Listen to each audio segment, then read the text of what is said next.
The music was loud, the lights were spinning, and Jeffrey's head felt like it was floating off his shoulders. He had only taken one sip of that weird blue drink someone handed him at the party, but his legs were already turning to jelly. The room tilted sideways. Voices blurred into one long hum.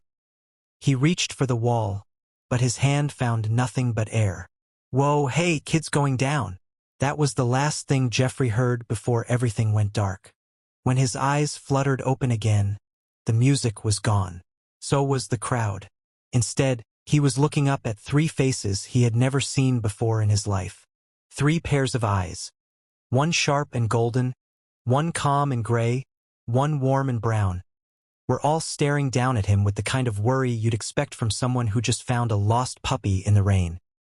"He's waking up," said the one with golden eyes, his voice low. "Thank goodness," murmured the gray-eyed one, shifting Jeffrey gently in his arms. "Easy, easy now," whispered the third, brushing a strand of hair from Jeffrey's forehead with surprising gentleness. Jeffrey blinked hard, trying to make sense of where he was. He wasn't on the dance floor anymore. He was outside, under a sky full of stars, lying across the laps of three enormous strangers who smelled faintly of pine trees and rain. His Omega senses, dulled from the drink, slowly started waking up too, and what they picked up made his whole body freeze. Alpha, Alpha, Alpha. Three of them, all at once, all staring at him like he was something precious they'd been searching for their whole lives. "Where am I?" Jeffrey croaked, his voice barely above a whisper. "You fainted at the party," the golden-eyed one said. "We found you collapsed by the back door. Nobody else seemed to notice. You're safe now," the gray-eyed one added softly. "We've got you." Before Jeffrey could process any of that, the third Alpha, the one with warm brown eyes, leaned down close, his breath warm against Jeffrey's ear, and said four words that sent Jeffrey's heart slamming against his ribs like a drum. "You're ours now, little one." If this story is already making your heart race, smash that like button and drop a comment telling us who you think these three mysterious alphas really are. Your support means everything to us and helps these stories keep going. Jeffrey's mind raced faster than his fading dizziness could keep up with. Ours? What did that even mean? He didn't know these people. He had never seen them before in his life. Not at school, not in his neighborhood, not anywhere. And yet here they were, holding him like he was made of glass, looking at him like he was the answer to some question they'd been asking for years. I think there's a mistake," Jeffrey stammered, trying to sit up. His arms felt weak like noodles. I don't know any of you." The three alphas exchanged a look. It wasn't a confused look. It was something else. Something like recognition, like three puzzle pieces finally clicking into place after being lost for ages. "That's actually not surprising," the golden-eyed one said slowly. He had short, dark hair and broad shoulders, the kind of build that looked like he could lift a car if he needed to. "We didn't know you either. Not until about 30 seconds ago." "Then how?" Jeffrey started, but the gray-eyed Alpha cut in gently. "You're sent," he said simply. He was leaner than the other two, with sharp cheekbones and silver-rimmed glasses pushed up on his nose. "The moment we caught it, something just clicked. All three of us. At the same time." Jeffrey's cheeks burned hot. He knew what that meant in Omega Alpha terms. He'd read about it in health class, the rare and almost mythical instant bond that some alphas described feeling when they found their match. But three alphas? At once? That wasn't supposed to be possible. That was the kind of thing that only happened in dramatic stories, not in real life, and definitely not to a regular Omega like him who worked at a smoothie shop and forgot to do his laundry half the time. "This can't be real," Jeffrey whispered, shaking his head. "This has to be some kind of joke." The third Alpha, the warm-eyed one, with a soft curl of brown hair falling over his forehead, smiled gently, like he understood exactly how overwhelming this all must feel. "It's not a joke," he said, "but we know this is a lot. You don't have to believe us right now. You don't even have to like us. But we're not going anywhere," the golden-eyed one added firmly. Jeffrey's heart pounded. Three strangers, three alphas, three sets of eyes that refused to look away from him. like he was the only thing in the entire world worth looking at. And somewhere in the back of his mind, a tiny voice whispered, "What if this is the start of something you never knew you needed?" But before Jeffrey could even begin to wrap his head around that thought, a sharp, cold voice cut through the night air like a knife. Well, isn't this a touching little scene?" All three alphas stiffened instantly, their bodies shifting protectively around Jeffrey like a wall. Jeffrey turned his head, and his stomach dropped straight to his shoes. Standing at the edge of the porch light, arms crossed and smirking like he owned the entire world, was someone Jeffrey recognized immediately, and wished with every fiber of his being that he didn't. "Tobias," Jeffrey breathed, his stomach twisting into a knot. Tobias Whitfield, tall, polished, and dripping with the kind of confidence that came from never being told no in his entire life. He used to be Jeffrey's boyfriend. Back when Jeffrey was younger and dumber and thought charming meant the same thing as kind. That relationship had ended badly, very badly, with Tobias telling everyone at school that Jeffrey was too plain to be worth keeping, and Jeffrey spending weeks afterward wondering what was wrong with him.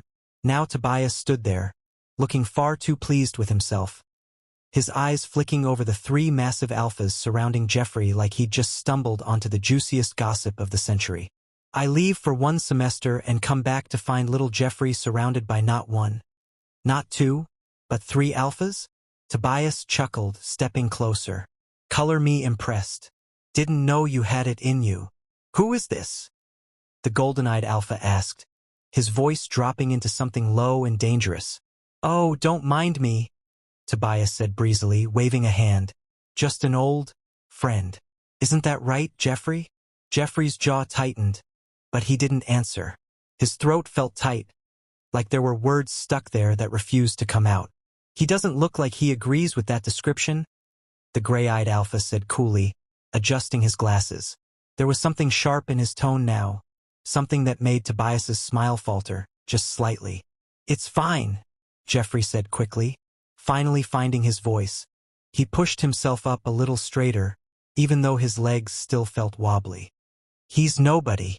Just someone I used to know." Tobias's smile twitched at that, just for a second, like the words had landed somewhere he didn't expect. But he recovered fast, flashing that same too-perfect grin. "Nobody, huh? That's cute," he said. "Well, enjoy your little whatever this is. Just remember, sweetheart." He leaned down slightly, voice dropping to something only Jeffrey could hear. "They always leave eventually, every single one of them." And with that, he turned and walked off into the dark, his footsteps fading into the thumping music still echoing from inside the house. For a moment, nobody said anything. The night was quiet except for the distant party sounds and the soft rustle of wind through the trees. "You okay?" the warm-eyed alpha asked gently, crouching down to Jeffrey's eye level. Up close, Jeffrey could see small details he'd missed before. A faint scar above his eyebrow, the way his eyes crinkled with genuine concern. "I'm fine," Jeffrey muttered, though his voice wavered just a little. He's nothing. Forget it." "He didn't seem like nothing," the golden-eyed alpha said carefully. He hadn't moved from his spot, still hovering close like a wall between Jeffrey and the direction Tobias had disappeared. "You don't have to tell us anything, but if that guy ever comes near you again—" "It's fine," Jeffrey interrupted, a little too fast. "Really, can we just not talk about him?" The three alphas exchanged another one of those looks. Quick, silent conversations passing between them without a single word spoken. Finally, the gray-eyed one nodded. "Okay," he said simply. "We won't push." Jeffrey let out a breath he didn't realize he'd been holding. He shifted, trying to stand, but his legs immediately buckled beneath him like wet noodles.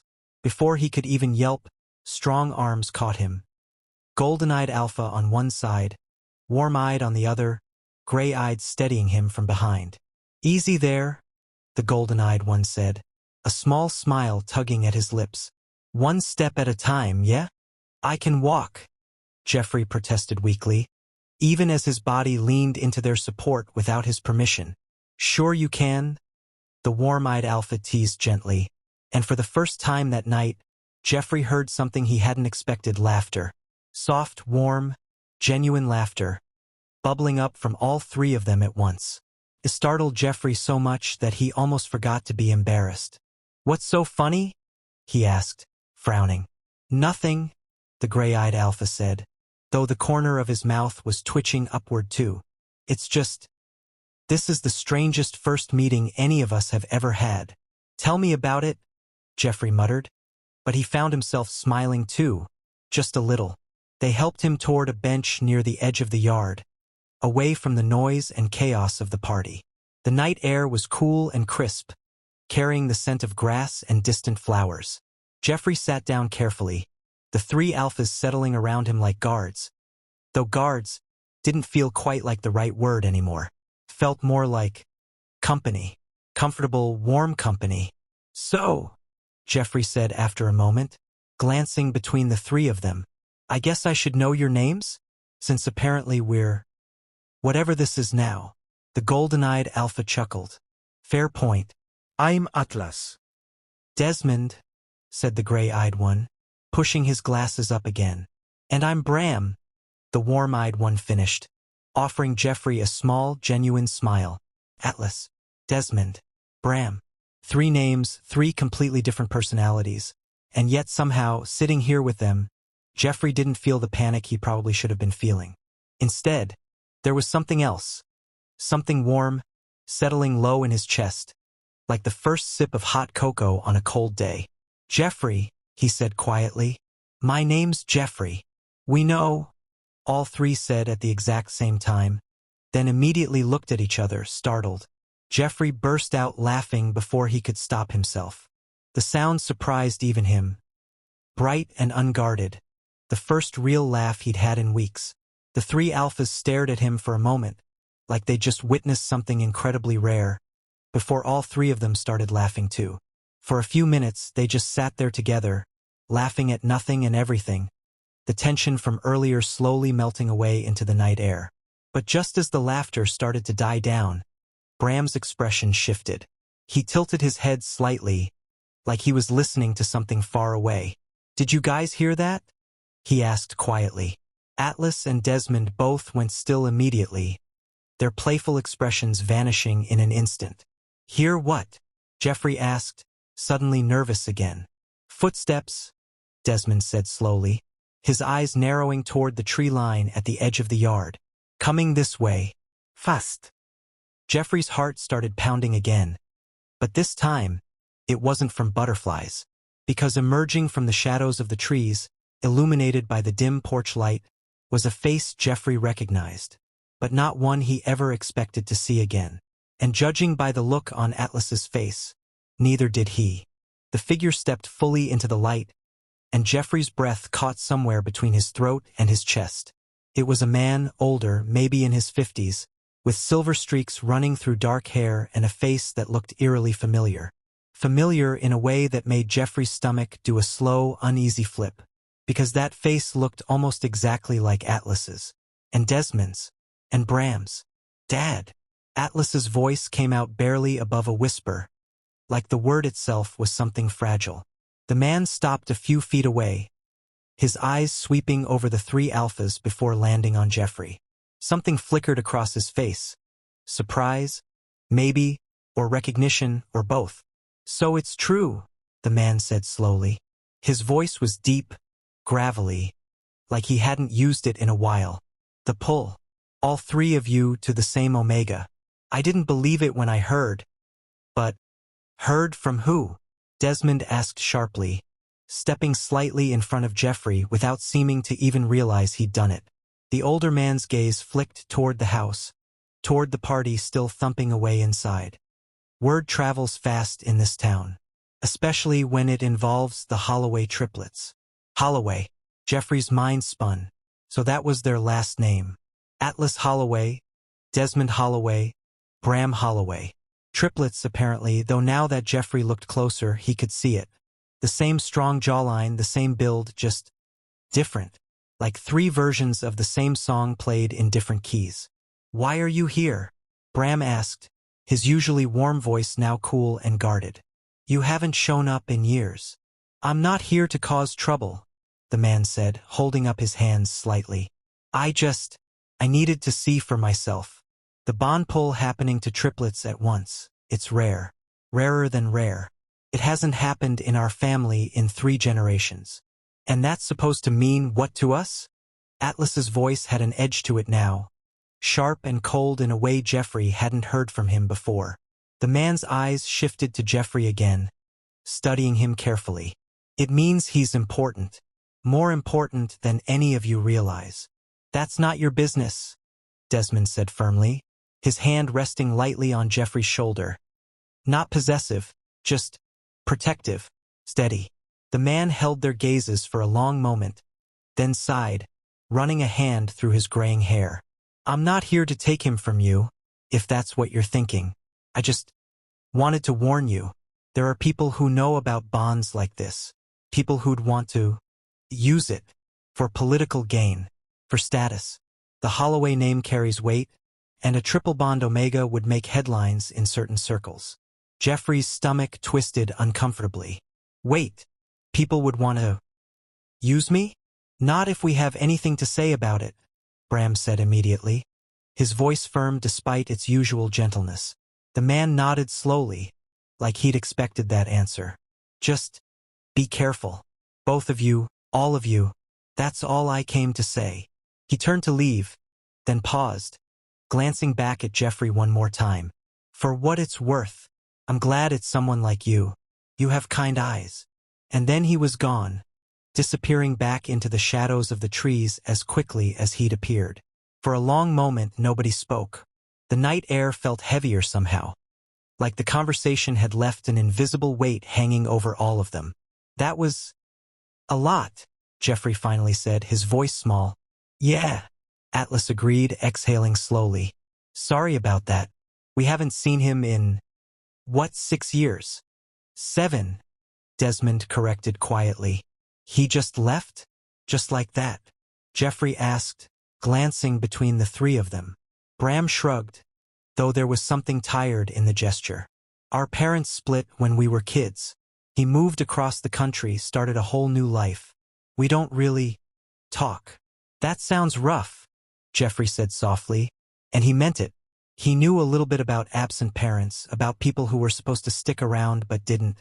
It's fine, Atlas said, though his smile looked a little forced. We've got each other. That's enough. Hey, if these 3 brothers are already stealing your heart, smash that like button right now and leave a comment telling us which Holloway triplet is your favorite. Your support genuinely means the world to this channel. The mood shifted after that. Lighter, like everyone wanted to push the heaviness away. Atlas stood up first, stretching his arms over his head with a loud yawn. Okay, forget all that doom and gloom stuff for a second, he said, grinning at Jeffrey. You fainted, got rescued by 3 strangers, met our deadbeat dad, and somehow you're still sitting here. That's pretty impressive, honestly. Jeffrey laughed despite himself. When you put it that way, it does sound like a lot. So, what do you say? Desmond asked, adjusting his glasses again. A habit Jeffrey was starting to notice he did when he felt nervous. Would you want to get to know us? Properly, I mean, no pressure. Just coffee or not coffee? Bram cut in quickly, and Desmond shot him a confused look. He doesn't seem like a coffee person. Jeffrey blinked. How would you know that? Bram shrugged sheepishly. Lucky guess. Anyway, Atlas said, rolling his eyes fondly at his brother. What Desmond's trying to say is, would you want to hang out with us sometime? Like, an actual date. All 3 of us. If that's not too weird. Jeffrey's heart did a strange little stutter in his chest. A date with 3 alphas. 3 brothers. 3 complete strangers who, just an hour ago, he'd never even met, but who somehow already felt like they'd been part of his life for much longer than that. Yeah, Jeffrey said softly, surprising even himself with how easily the answer came. I'd like that. The way all 3 of their faces lit up at once. It was like watching 3 different kinds of sunrise happen simultaneously. Atlas's grin was bright and boyish. Desmond's smile was small but warm, reaching all the way to his eyes, and Bram's expression softened into something that looked dangerously close to relief. "Tomorrow?" Bram asked hopefully. "There's this place a few towns over. It's not fancy, but it's got the best view of the lake. We used to go there as kids." "Tomorrow sounds perfect," Jeffrey said, and he meant it. For the first time that whole strange night, Jeffrey felt something settle in his chest. Something warm and steady, like the feeling of finally finding a missing puzzle piece you didn't even know was lost. But just as the four of them stood up to head back toward the party to find Jeffrey's coat, a sharp buzzing sound cut through the quiet night. Jeffrey's phone. He pulled it from his pocket, frowning at the screen. The caller ID showed a name he hadn't seen in months. A name that made his blood run cold. "Tobias. You gonna answer that?" Atlas asked, noticing the way Jeffrey's expression had shifted. Jeffrey's thumb hovered over the screen, his heart pounding. He hadn't spoken to Tobias in months. Not since the breakup, not since everything fell apart. So why was he calling now? And why did Jeffrey suddenly have the horrible feeling that whatever Tobias wanted, it wasn't going to be good? The phone buzzed again, more insistent this time. "Jeffrey?" Desmond asked gently, noticing how pale Jeffrey had gone. With trembling fingers, Jeffrey finally answered, pressing the phone to his ear. "Hello." The voice on the other end wasn't Tobias's. It was a woman, older, breathless, panicked. "Jeffrey? Oh, thank goodness, sweetheart. It's your mom. You need to come home right now. Something's happened. It's about your dad." "Mom? What's wrong? What happened to Dad?" Jeffrey's voice cracked, his free hand gripping the edge of the bench so hard his knuckles turned white. "He collapsed at work," his mother said, her words tumbling out fast and shaky. "They took him to the hospital, St. Andrew's, the one on Cedar Street. The doctors say it might be his heart." "Jeffrey, I need you here. I can't do this alone. I'm coming right now, okay? Just breathe, Mom. I'll be there as fast as I can." He hung up, his hands shaking so badly he nearly dropped the phone. The warm, fuzzy feeling from moments ago evaporated instantly, replaced by something cold and heavy, pressing down on his chest like a stone. "Jeffrey." Bram's voice was soft, careful, like he was approaching a wounded animal. "What happened?" "My dad, he's in the hospital. They think it's his heart. I need to go. I need to get there right now." Jeffrey's voice rose with each word, panic clawing its way up his throat. He looked around frantically, realizing he had no car, no ride, nothing. He'd come to the party with friends who were probably still inside, drunk and useless. "We'll take you," Atlas said immediately, already moving. "Come on. My car's parked just down the street." "You don't have to," Jeffrey started, but Desmond shook his head firmly. "We're taking you. End of discussion." "Which hospital?" "St. Andrew's, on Cedar." "That's 20 minutes from here," Bram said, already pulling out his own phone. "I'll text Atlas the fastest route while he drives." They moved as a unit, almost like they'd practiced this exact scenario 100 times before, even though Jeffrey knew that was impossible. Atlas led the way to a dark blue car parked along the curb, opening the back door for Jeffrey before sliding into the driver's seat. Desmond climbed in beside Jeffrey, and Bram took the front passenger seat, already scrolling through his phone for directions. The car roared to life, and within seconds they were pulling away from the party, the thumping music fading behind them into nothing but silence and the low hum of the engine. Jeffrey stared out the window, his reflection blurring as tears welled up in his eyes. He hadn't even processed everything that happened tonight. The fainting, the triplets, Tobias, their estranged father, and now this, his dad. His sweet, goofy dad who always told terrible jokes and burned every single thing he tried to cook. "Hey," Desmond said gently, his voice cutting through Jeffrey's spiraling thoughts. "Look at me." Jeffrey turned and found Desmond's gray eyes steady and calm, anchoring him somehow. "Whatever happens," Desmond continued quietly, "you're not facing this alone. Okay, we're here." "You don't even know him," Jeffrey whispered, his voice trembling. "You don't know me. Not really. Why would you? Why are you doing all this?" Because you're scared, Bram answered from the front seat, turning slightly to look back at him. And because, I don't know how to explain it, but it feels like your pain is our pain too. Like it matters to us. A lot. Jeffrey didn't have a response to that. He just nodded, wiping his eyes with the back of his sleeve, and stared back out the window as the streetlights blurred past in long golden streaks. The hospital came into view a few minutes later. A tall building lit up against the dark sky, its emergency entrance glowing bright red and white. Atlas pulled into the parking lot, barely waiting for the car to fully stop before Jeffrey was unbuckling and scrambling out. "Go," Atlas said immediately. "We'll park and find you." Jeffrey didn't wait. He ran. Inside, the waiting room smelled like antiseptic and stress. Jeffrey spotted his mother immediately, sitting hunched over in a plastic chair, her face buried in her hands, shoulders shaking. "Mom!" She looked up, and the moment she saw him, she broke down completely, pulling him into a tight hug. "Oh, Jeffrey. Jeffrey, thank goodness. Where is he? Can I see him?" "They're running tests right now," she said, her voice muffled against his shoulder. "They think it was a minor heart attack. He's stable, but they want to keep him overnight for observation." Relief flooded through Jeffrey so fast it nearly knocked him over. "He's okay? He's actually okay." "They think so," his mom said, finally pulling back to look at him properly. Her eyes were red and puffy, but there was a small, exhausted smile on her face. "He's been asking for you, actually, annoying the nurses about it too." Jeffrey let out a shaky laugh, half a sob, half genuine relief. That sounded exactly like his dad. If this story has you on the edge of your seat, drop a like and comment your thoughts below. Every single reaction helps keep these emotional stories coming for free. A few minutes later, a nurse led Jeffrey back to see his father. He found him propped up in a hospital bed, hooked up to a few monitors, looking pale but very much alive, and already complaining loudly about the hospital food. "Finally!" his dad croaked dramatically the moment he saw Jeffrey. "I thought I was going to have to escape this place just to get a decent meal." "Dad," Jeffrey said, half laughing, half crying, rushing to his side. "You scared us so bad." "Ah, don't worry about me, kiddo.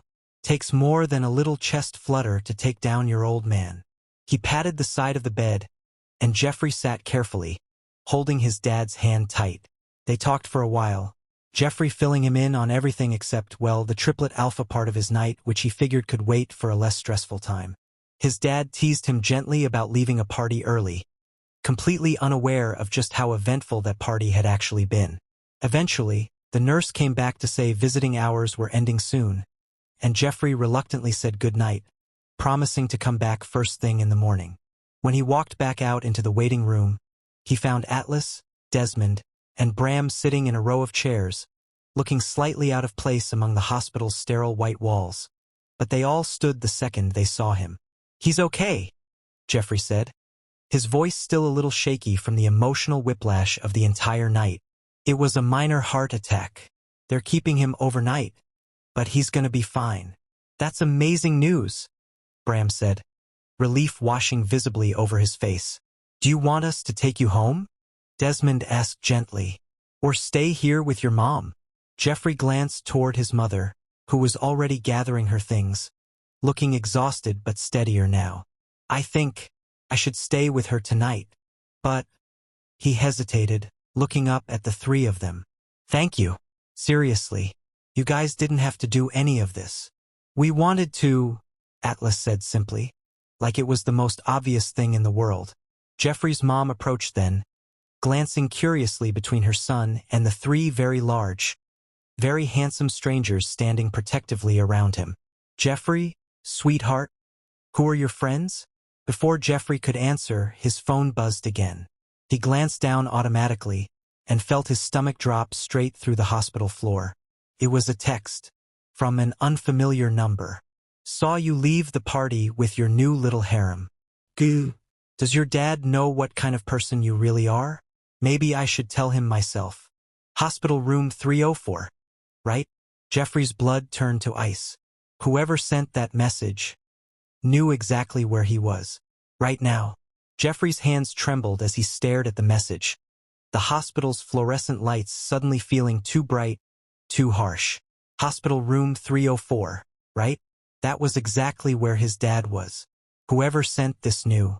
They were watching. Jeffrey? His mom asked, noticing his face had gone white. Sweetheart, what is it? Before Jeffrey could answer, Atlas had already moved beside him, glancing at the screen. His jaw tightened the second he read the words. Who sent this? Atlas asked, voice low. I don't know, Jeffrey whispered. Unknown number. But it has to be Tobias. He's the only one who'd say something like this. Desmond took the phone gently, studying the message with narrowed eyes. He's trying to scare you. That's all this is. An intimidation tactic. It's working, Jeffrey admitted shakily. Bram placed a steady hand on Jeffrey's shoulder. Listen to me. Whatever this guy thinks he knows, whatever he's trying to do, he doesn't get to control how you feel. Not tonight. Not ever again. Jeffrey's mom, still confused but sensing the tension, gently guided Jeffrey toward a quieter corner of the waiting room. Honey, what's going on? Who is this person? Jeffrey took a deep breath. Mom, there's a lot I haven't told you. About tonight. About a lot of things. And so, sitting in uncomfortable plastic chairs under buzzing hospital lights, Jeffrey told her everything. The party, fainting, waking up to 3 brothers who somehow felt like they'd known him forever. Their estranged father's strange warning, and now this threatening message from someone who clearly wanted to hurt him. His mom listened quietly, her expression shifting from worry to something gentler, something that looked almost like understanding. 3 alphas, huh? She said softly when he finished, glancing toward Atlas, Desmond, and Bram, who were giving them privacy but staying close enough to help if needed. That's a lot, sweetheart. But you know what? Your gut's been right before. Trust it now. You're not mad? Or freaked out? She smiled tiredly. Jeffrey, my darling boy, I just spent 3 hours thinking I might lose your father. After tonight, very little scares me anymore. Besides, she glanced again at the triplets. They look like they'd fight a bear for you. That's not nothing. Jeffrey laughed despite everything, some of the tension in his chest easing slightly. As for that text, his mom continued, voice hardening, we're calling the police. Tonight. This isn't just some ex being petty. That's a threat and it's serious. This story is far from over, and if you've been enjoying it so far, hit that subscribe button right now because the next part is going to break your heart and put it back together again. 2 police officers arrived within 20 minutes, taking statements from Jeffrey, his mother, and even Atlas, Desmond, and Bram, who explained calmly and clearly everything that happened earlier that night with Tobias at the party. We'll look into this, one officer assured them, jotting down notes. Threatening messages like this are taken seriously, especially when location details are involved. We'll trace the number and pay this Tobias a visit. By the time everything settled, it was nearly 2 in the morning. Jeffrey's dad, oblivious to most of the drama happening just outside his hospital room, had fallen asleep peacefully, snoring softly with the TV still quietly playing some late-night infomercial. You should get some rest too, Desmond said gently, noticing how exhausted Jeffrey looked. Pale, dark circles forming under his eyes, shoulders slumped with the weight of everything that happened. I don't think I can sleep, Jeffrey admitted. Not after all that. Then let us stay, Bram offered immediately. Not inside the hospital, obviously, but in the parking lot, just until morning.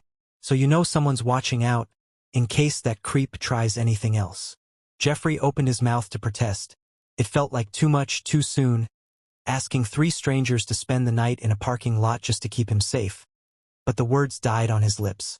Because honestly, the idea of them being close by, even just outside, made the cold knot of fear in his stomach loosen just slightly. Okay, Jeffrey said softly. Thank you. His mom, overhearing, gave the triplets a small, grateful nod. There's a diner just down the street that's open all night. If you boys want somewhere warmer to wait than a car. We'll be fine, Atlas said with a small smile. We've slept in worse places, trust me. Jeffrey wanted to ask what that meant, but exhaustion was finally catching up with him, pulling at his eyelids and making his thoughts feel slow and heavy. His mom guided him toward a small family waiting room with a couch, where he could rest while staying close to his dad's room. As Jeffrey lay down, curling up under a thin hospital blanket, his phone buzzed one final time. He almost didn't look, but something made him check anyway. It wasn't from the unknown number this time. It was from Atlas. Get some rest. We're right outside if you need us.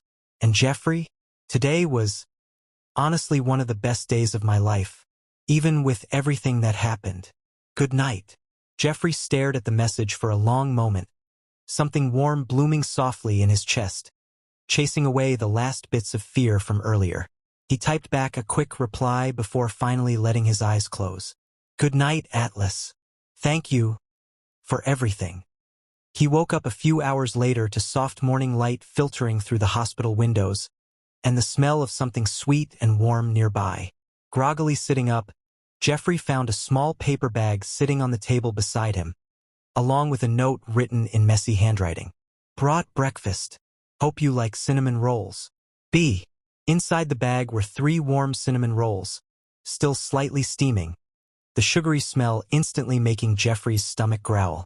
He glanced toward the window and spotted Bram standing just outside in the hallway, looking sheepish when he noticed Jeffrey was awake. Sorry, I wasn't sure what you liked, Bram said through the slightly open door, rubbing the back of his neck. Atlas said something simple, Desmond said something healthy, and I just panicked and bought literally everything the bakery had. Jeffrey laughed softly, pulling one of the rolls from the bag. This is perfect. Thank you. After checking on his dad, who was awake, alert, and already arguing with the doctors about being discharged early, Jeffrey stepped outside to find Atlas and Desmond waiting by the car, both looking like they hadn't slept much either, but smiling the moment they saw him. How'd you sleep? Desmond asked. Better than I expected, Jeffrey admitted, considering everything. Good, Atlas said firmly, because today we're doing that date. No interruptions, no threats, no drama. Just a normal day, if that's okay with you. Jeffrey glanced between the 3 of them. Atlas's hopeful grin, Desmond's quiet warmth, Bram's gentle smile, and felt something settle deep inside his chest, something that felt suspiciously like hope. Yeah, Jeffrey said, smiling for what felt like the first time all morning. I'd really like that. But just as they turned to head toward the car, a familiar black sports car screeched into the parking lot, tires squealing against the pavement. The driver's door swung open, and Tobias stepped out. Except this time he wasn't smirking. This time he looked furious. You called the police on me? Tobias's voice cracked across the parking lot, sharp and loud enough that a few people nearby turned to look. His usual smug confidence was gone, replaced by something raw and angry. Do you have any idea what you've done? They showed up at my house this morning, in front of my parents. You sent a threatening message, Jeffrey said, surprised at how steady his own voice sounded. What did you expect? That message was a joke. I wasn't actually going to do anything. It didn't read like a joke, Desmond said coolly, stepping forward slightly. And honestly, that's not really your call to make. When someone tells you they're scared, you don't get to decide whether their fear is valid. Tobias's eyes flicked to Desmond, then Atlas, then Bram, his jaw working like he was chewing on words he couldn't quite spit out. This is insane. You're choosing them? 3 guys you just met yesterday. Over someone who actually what? Jeffrey interrupted, and for the first time, there wasn't a single ounce of hesitation in his voice. Loved me? You made it pretty clear how you felt about me back then, Tobias. You told everyone I was too plain. You laughed about it. With your friends. While I was standing right there. Tobias's face went through several expressions at once. Shock, then something that almost looked like shame, quickly buried under defensiveness. That was different. I was younger. I didn't mean. You meant it, Jeffrey said quietly. And that's okay. People say things they regret. But that doesn't mean I have to keep being hurt by it. Not anymore. The parking lot fell silent. Even the morning birds seemed to pause. Tobias's shoulders sagged, some of the anger draining out of him, leaving behind something that looked almost lost. I saw you with them and I guess I just got jealous. Seeing you happy, with people who aren't me. That's not really my problem to fix, Jeffrey said gently. Not cruel, just honest. But Tobias? I hope you figure it out. Whatever's going on with you. I really do. Tobias stared at him for a long moment, like he was seeing Jeffrey clearly for the first time in years. Then, without another word, he turned, got back into his car, and drove away. This time, slower, quieter, like something heavy had settled over him. Before we continue, if this story has touched even a small part of your heart, please consider liking this video and subscribing to our Patreon. Your kindness keeps these stories alive for everyone who needs them. For a long moment, nobody spoke. Then Atlas let out a low whistle. Okay, he said, blinking. That was incredibly badass, actually. Jeffrey laughed, the sound shaky with leftover adrenaline but genuinely happy. I don't know where that came from. From you? Bram said softly, looking at Jeffrey with something like awe. All of that came from you. Desmond nodded slowly, adjusting his glasses with a small, proud smile. For what it's worth, I think that took more courage than anything we did last night. Jeffrey felt his cheeks warm, but for once, the embarrassment felt nice. Light, easy, like sunshine after a storm. So, Atlas said, clapping his hands together with renewed energy. About that date. Lakeview, terrible jokes, possibly questionable snack choices courtesy of Bram. You still in? More than ever, Jeffrey said, grinning. The drive to the lake was filled with easy conversation and surprisingly terrible singing along to the radio. Atlas was loud and off-key. Desmond hummed quietly and perfectly on pitch, and Bram alternated between the two depending on his mood. By the time they arrived, Jeffrey's cheeks hurt from laughing so much. The lake stretched out before them, calm and sparkling under the late morning sun, surrounded by tall trees swaying gently in the breeze. They found a spot on a grassy hill overlooking the water, and for hours they simply existed together, talking about everything and nothing, favorite movies, embarrassing childhood stories, dreams for the future. Jeffrey learned that Atlas wanted to open his own gym someday, that Desmond was secretly terrified of butterflies despite being the calmest person Jeffrey had ever met, and that Bram once cried during a commercial for dish soap because the family in it reminded him of theirs before everything fell apart. In return, Jeffrey told them about his job at the smoothie shop, his love for terrible horror movies, and how he'd always wanted to learn how to paint but never had the courage to try. You should, Bram said simply. Try, we could get you supplies. Today, even if you wanted. That easy, huh? Why not? Atlas shrugged. Life's too short to wait for the right time. Sometimes you just gotta jump.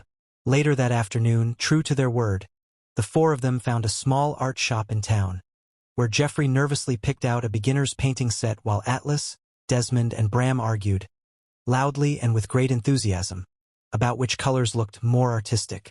That evening, sitting together on the same grassy hill as the sun began to set, painting the sky in shades of orange and pink, Jeffrey attempted his very first painting. A messy, slightly lopsided picture of the lake, with 3 tiny stick figures standing beside an even tinier stick figure version of himself. It's beautiful, Desmond said softly, studying the painting with genuine admiration. It's terrible, Jeffrey laughed. It's ours, Atlas corrected gently, and something about the way he said it made Jeffrey's heart swell so much it almost hurt. As the sun dipped below the horizon, painting the sky in brilliant colors, Jeffrey realized something. Just 24 hours ago, his life had been ordinary, quiet, predictable, and now it felt like the beginning of something extraordinary. Something he never could have imagined, but somehow, deep down, had always been waiting for. His dad was recovering well, already back home and complaining about hospital food to anyone who'd listen. Tobias, surprisingly, had sent a short, sincere apology text a few days later, no excuses, just genuine regret. And Atlas, Desmond, and Bram? They were still here. Every single day since that first night, finding small ways to make Jeffrey smile, laugh, and feel like he truly belonged. Not as someone's prize, but as someone deeply, wonderfully loved. As the four of them sat together under the stars that night, wrapped in warmth and quiet laughter, Jeffrey finally understood what those very first whispered words had truly meant. You're ours. Not as ownership, not as possession, but as family, as home, as something rare and beautiful that, against all odds, had found exactly where it belonged.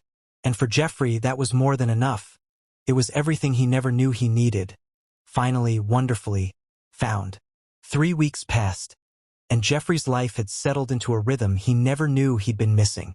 Mornings often started with a text from Bram, usually something ridiculous like a photo of a dog he'd seen on his walk, captioned with a string of exclamation points. Afternoons sometimes meant Desmond showing up at the smoothie shop on his lunch break, sitting quietly in the corner with a book while sipping something green and questionable. And evenings almost always ended with Atlas dragging everyone outside for just one quick walk that somehow turned into hours of wandering and talking.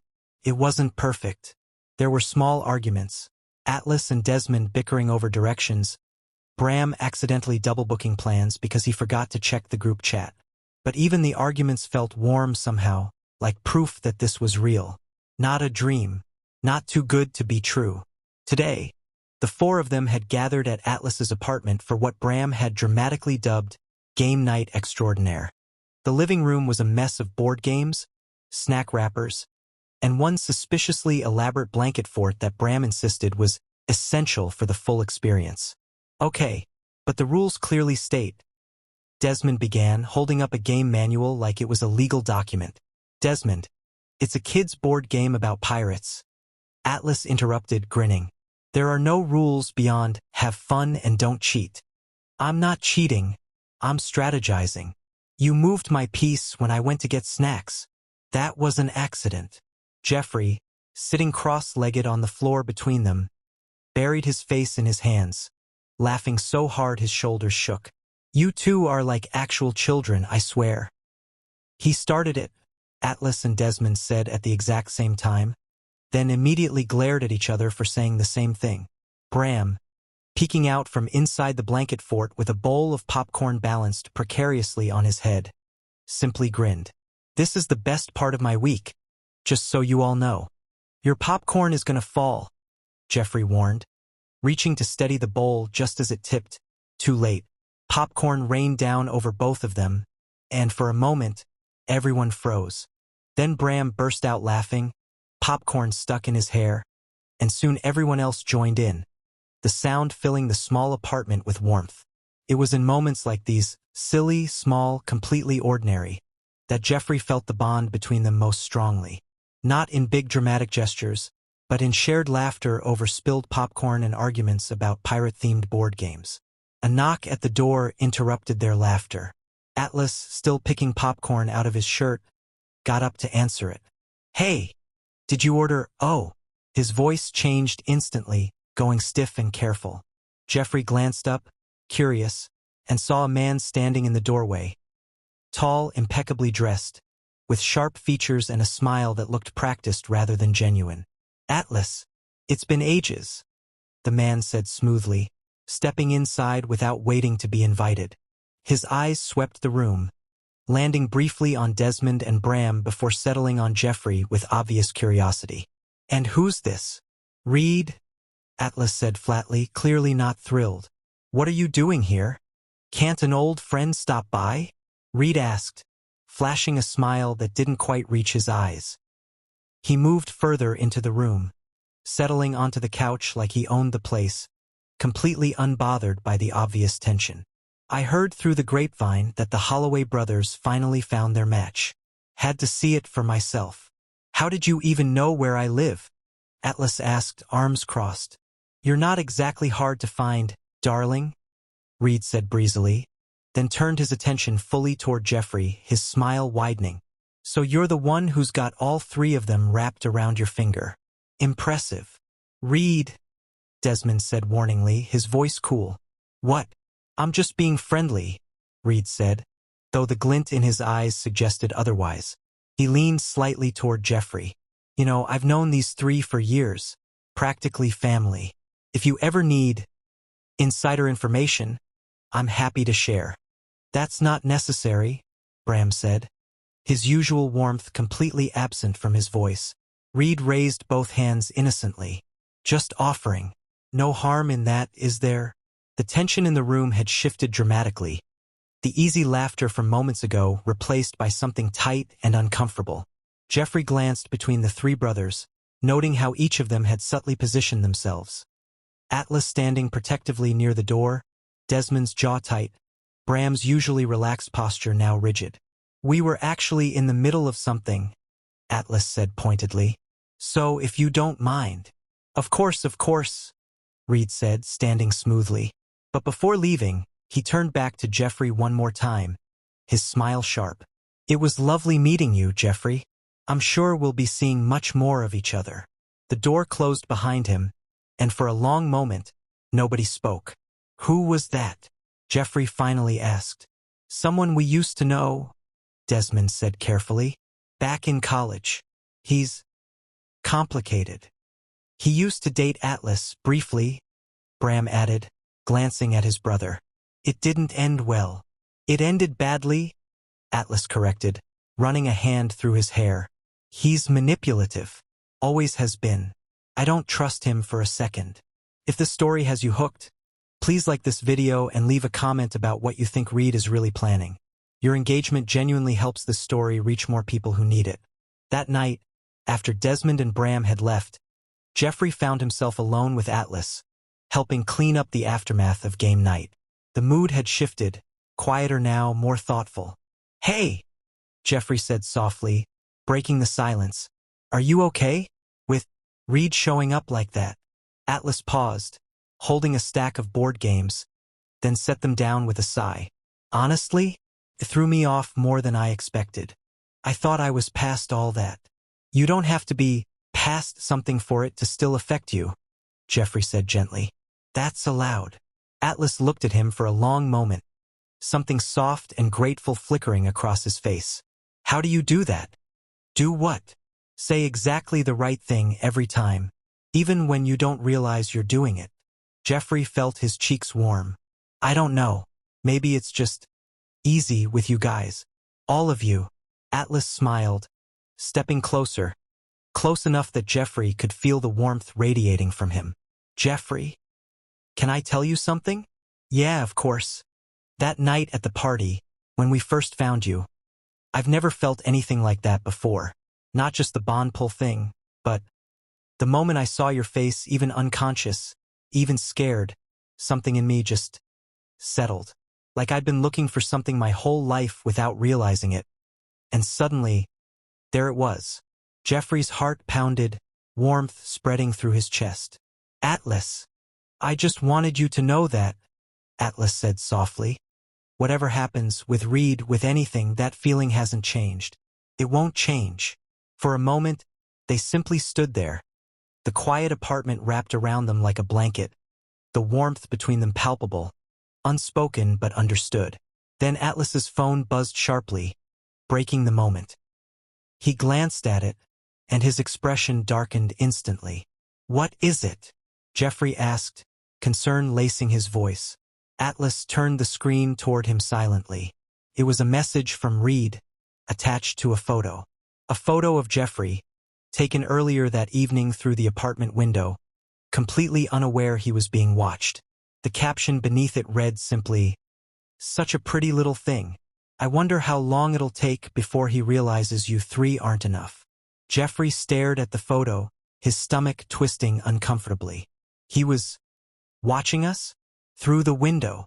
Apparently, Atlas said, his voice tight with barely controlled anger. He immediately texted Desmond and Bram, and within minutes, both brothers were back at the apartment, expressions grim as they read the message. This isn't just weird anymore, Desmond said, jaw tense. This is harassment. We should report this. Reed's smart, Bram said quietly. He'll deny it. Say it's a joke like Tobias did. He always finds a way to make himself look innocent. Then we don't give him the chance, Atlas said firmly. We block him. All of us. No contact, no responses, nothing. He thrives on getting under people's skin. So we don't let him. Jeffrey, still processing everything, spoke up softly. I don't understand why he's doing this. What does he even want? Attention, Desmond said simply. Chaos. Reed's always been like that. If he can't have something, he tries to ruin it for everyone else instead. He dated Atlas for like 2 months in college, Bram explained gently. And when Atlas ended things, Reed didn't take it well. He's been around on and off ever since, showing up at weird times, saying weird things. We thought he'd finally moved on. Apparently not, Atlas muttered, already typing on his phone, blocking Reed's number with sharp, deliberate taps. The next few days passed quietly, almost suspiciously so. No more messages from Reed. No more unexpected visits. Slowly, the tension eased, and life returned to its comfortable rhythm. Lazy mornings, shared lunches, evening walks that stretched longer than intended because nobody wanted to say goodbye first.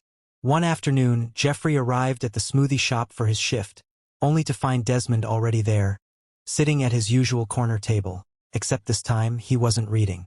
Hey, Jeffrey said, surprised. You're here early. I wanted to talk to you, Desmond said, gesturing to the seat across from him. Before your shift starts, if that's okay. Jeffrey sat down, curious.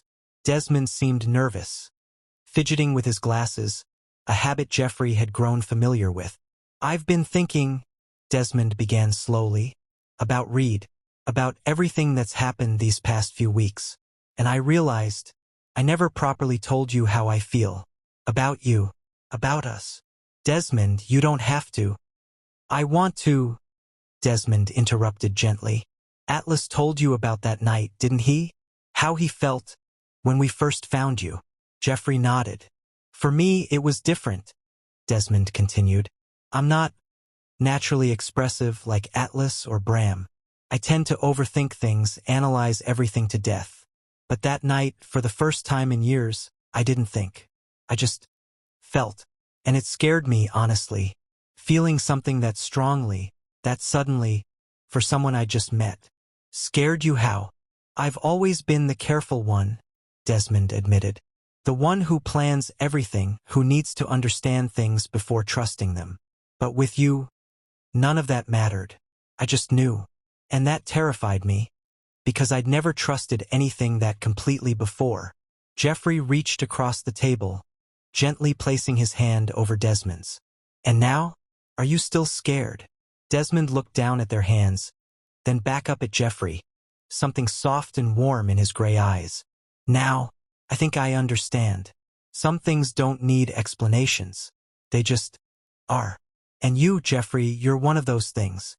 Hold on for a second. If these quiet, heartfelt moments are resonating with you, please like this video and subscribe, because your support truly helps these emotional stories continue. That evening, the 4 of them gathered at the lake again, their spot as they'd started calling it. The same grassy hill where Jeffrey had painted his first picture weeks ago. The sky stretched wide and orange above them, the air carrying the scent of summer evenings. Truth or dare? Bram suggested suddenly, grinning mischievously. Absolutely not, Desmond said immediately. Oh, come on. Live a little. Fine, Jeffrey laughed. Truth. Okay, Bram said, thinking for a moment. What's something you've never told us, but always wanted to?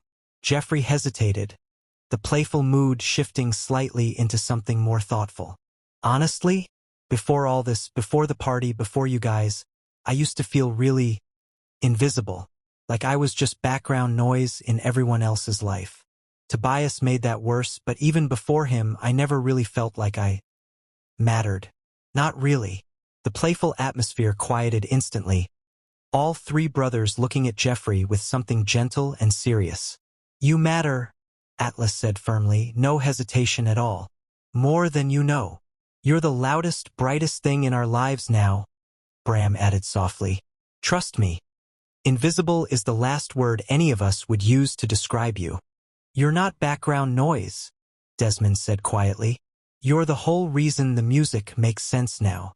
Jeffrey's eyes stung unexpectedly, emotion welling up faster than he could control. Wow, okay. That was a lot more emotional than I expected truth or dare to get.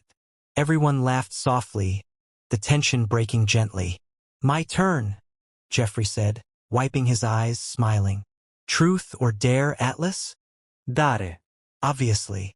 I dare you to sing, loudly, right now, whatever song's stuck in your head. Atlas grinned widely, standing up dramatically. Challenge accepted. What followed was easily the worst rendition of a popular song Jeffrey had ever heard. Off-key, overly dramatic, complete with exaggerated hand gestures. Desmond buried his face in his hands, mortified, while Bram filmed the entire thing, laughing so hard he could barely hold his phone steady.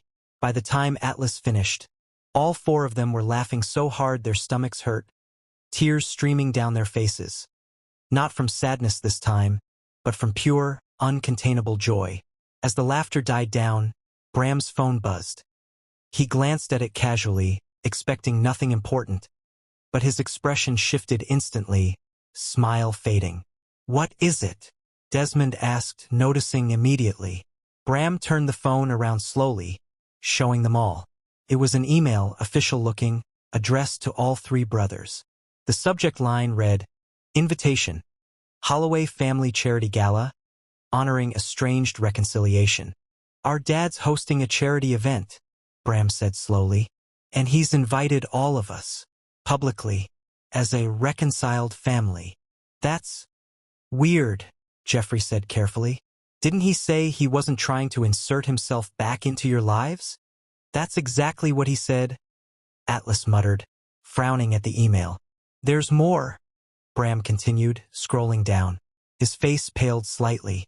It says, +1s are welcome, and specifically mentions, newly bonded Omega partners are encouraged to attend, as the Holloway family celebrates this rare and special occasion publicly. The warm, easy mood from moments ago evaporated instantly. He's using this, Desmond said flatly. Using us, using Jeffrey for some kind of public relations thing. And if we don't go? Jeffrey asked quietly. Then it probably gets worse, Atlas said grimly. Knowing him, he'll spin it however benefits him most, regardless of what we actually want. Jeffrey glanced between the three brothers, seeing the tension return to their shoulders. The easy joy from moments ago replaced by something heavier. What if? Jeffrey said slowly, an idea forming. What if we do go, but on our terms, not his? All three brothers looked at him, surprised. What do you mean? Bram asked. Before Jeffrey could explain further, his phone buzzed sharply in his pocket. He glanced down, and his stomach dropped instantly. It was an email too, sent directly to him, from an address he didn't recognize. The subject line read, You weren't supposed to survive that night, Jeffrey. Jeffrey's hands went cold. Wait, what? What is it? Desmond asked, already reaching for the phone. Jeffrey opened the email with shaking fingers. The message was short, but every word felt like ice sliding down his spine. You weren't supposed to survive that night, Jeffrey. The drink wasn't an accident. Someone wanted you gone before the bond could form. Be careful who you trust at that gala. Not everyone there has good intentions. There was no signature, no name, just those words, sitting there in stark black and white. The drink? Jeffrey whispered, his mind racing back to that night at the party. The strange blue drink someone had handed him, the dizziness that hit so fast, so hard. Someone drugged me? On purpose. That's impossible, Bram said, though his voice wavered with uncertainty. Why would anyone? Read, Desmond said suddenly, his voice sharp. Think about it. He was at that party too. He's been lurking around ever since. What if this isn't just about jealousy? What if he's been planning something from the start? But why would he want to stop the bond from forming? Atlas asked, frowning. What would he even gain from that? Jeffrey stared at the email again, his heart pounding. Maybe it's not about the bond at all. Maybe it's about me. Specifically. What do you mean? Bram asked gently. I don't know, Jeffrey admitted, frustration creeping into his voice. But this email, whoever sent it, they're warning me. About the gala. About someone there. What if Reed's connected to your dad somehow? What if this whole reconciliation thing is some kind of setup? The four of them sat in tense silence, the warm evening air suddenly feeling colder, heavier. There's only one way to find out, Atlas said finally, his jaw set with determination. We go to that gala, together, and we figure out exactly what's going on. Once and for all. The next week passed in a blur of preparation and tension. Despite everything, life continued. Jeffrey still worked his shifts at the smoothie shop, still spent evenings with Atlas, Desmond, and Bram, still laughed at Bram's terrible jokes and Atlas's off-key singing. But underneath it all, there was a quiet watchfulness now, a awareness that something bigger was unfolding. The night of the gala arrived faster than Jeffrey expected. He stood in front of his mirror, fidgeting with the collar of a borrowed suit jacket, Desmond's, slightly too big in the shoulders but somehow comforting in its familiarity. You look great, his mom said from the doorway, smiling softly. Nervous. A little, Jeffrey admitted. Okay, a lot. Whatever happens tonight, she said, stepping forward to fix his collar gently. You've got 3 people who'd move mountains for you. That's not nothing, sweetheart. Jeffrey smiled, some of his nervousness easing. Yeah, I know.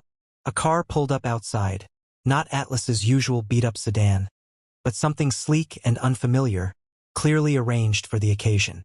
Jeffrey stepped outside to find all 3 brothers waiting, dressed in matching dark suits, looking simultaneously handsome and uncomfortable, like formal where didn't quite suit any of them. You ready? Bram asked, offering a small, nervous smile. As I'll ever be, Jeffrey replied. The venue was enormous. A grand ballroom decorated with elegant lighting, soft music drifting from a string quartet in the corner, and dozens of well-dressed guests mingling with practiced smiles and quiet conversations. Jeffrey felt instantly out of place, but Atlas's steady presence beside him, Desmond's hand occasionally brushing his arm reassuringly, and Bram's quiet humor whispered under his breath helped ground him. There he is, Desmond murmured, nodding subtly toward the center of the room. Their father stood there, dressed impeccably, shaking hands and smiling for cameras, the perfect picture of a reconciled family man.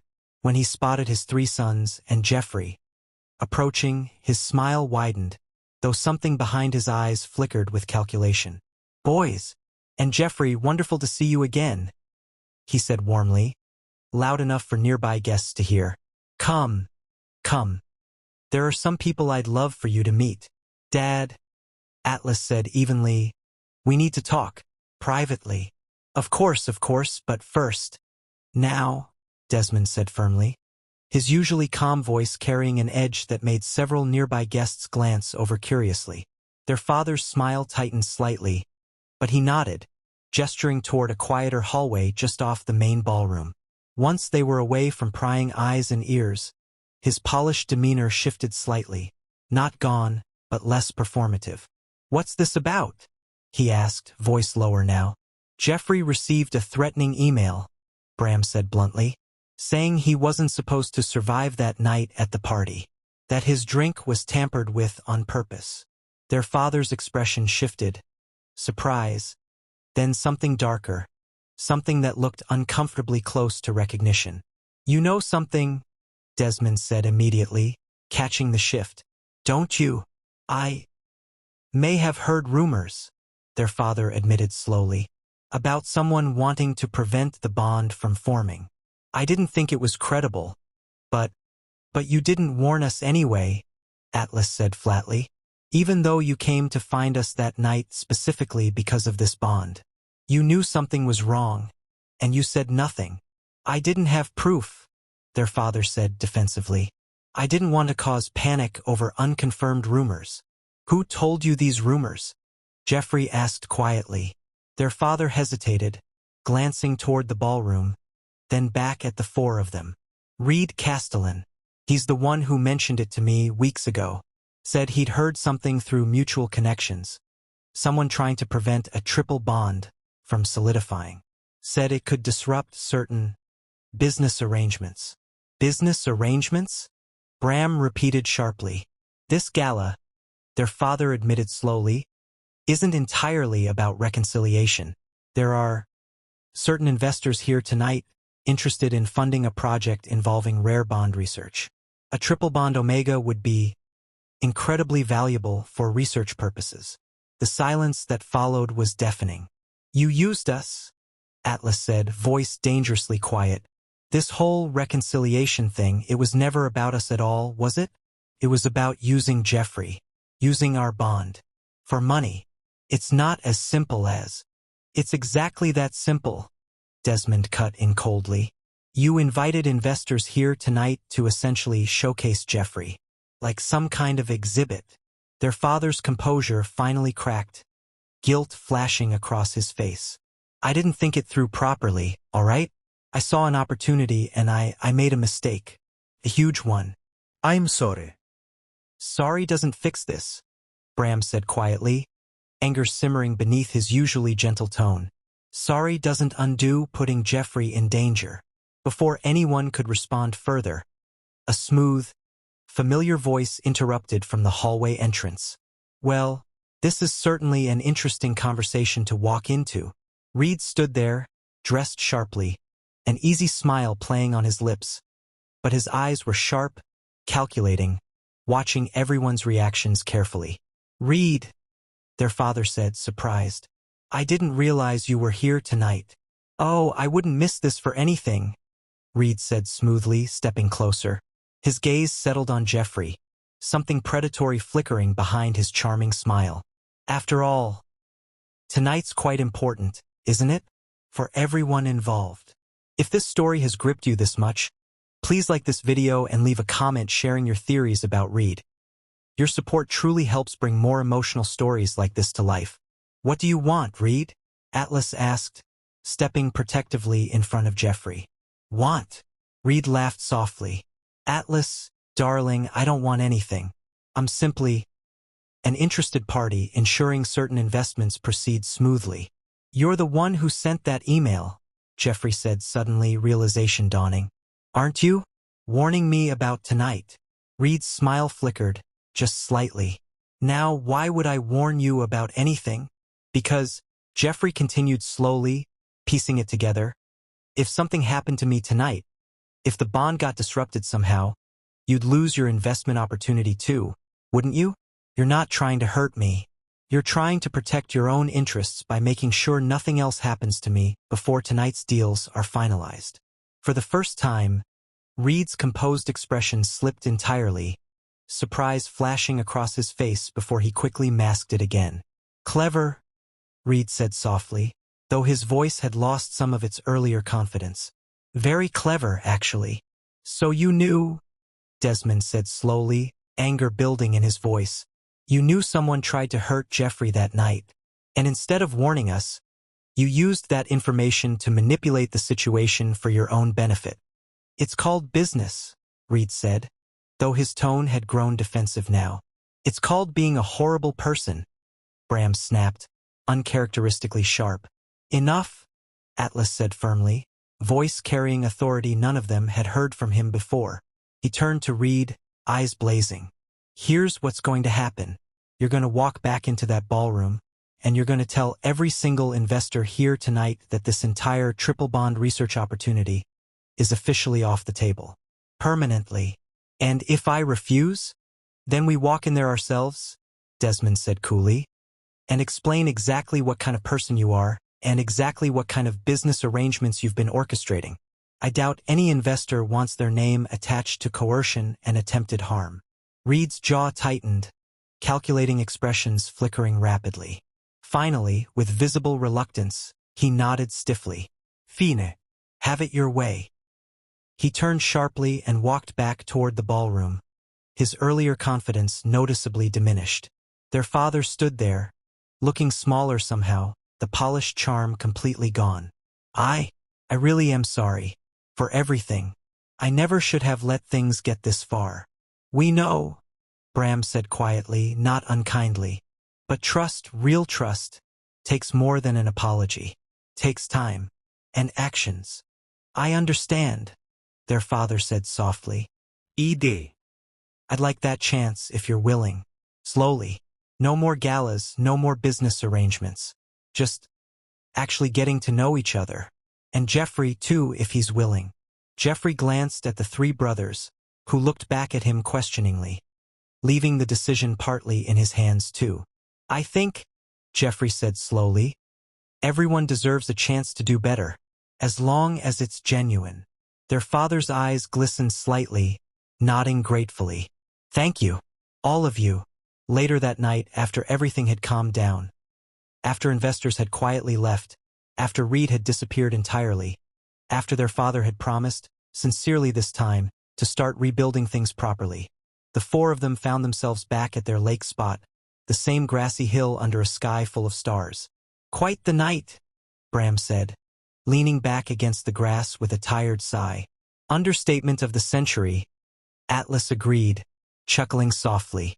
Desmond glanced at Jeffrey, who was quiet, staring up at the stars with a thoughtful expression. You okay? Yeah, Jeffrey said softly, smiling. Just thinking about everything.